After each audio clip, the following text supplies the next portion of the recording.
Shqiptarët të përçarë, kështu si janë, nuk mund t'ja ndrojnë kursin Hristijan Mickoski.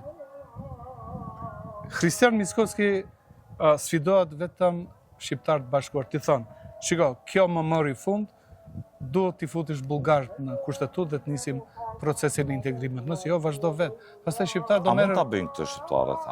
Unë angazhohem që këtë ta bëjnë. Ka janë rrethonat e tashme?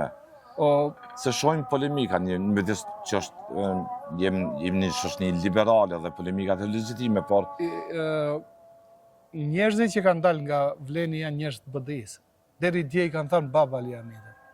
Tash e quajnë Ali Ahmetin tradhtar, pro-serb, shpion, nuk e di çfarë. Kush i thot më Ali Ahmetit është këta? Gjithë këta të Vlenit kanë qenë në Vlen deri 2015.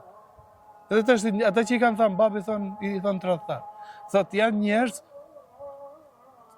pa ide, kanë hyrë aty si duket mi shërbit dikuj tjetër, jo elektoratit shqiptar.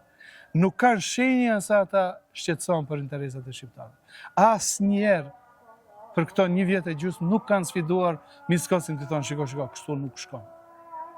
Ata nuk janë gjendje të thonë stop Mickosit.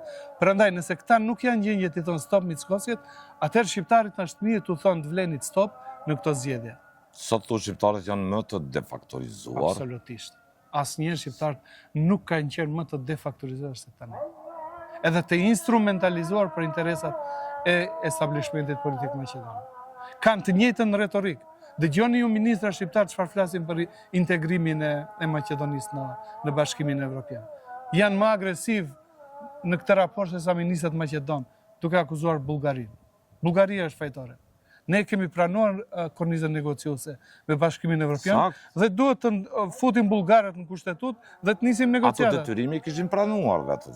Sigurisht, ajo është obligimi i shtetit. Po e bllokojnë. Pavarësisht që e ka pranuar një qeveri tjetër. Po kjo qeveri ne jemi shtet.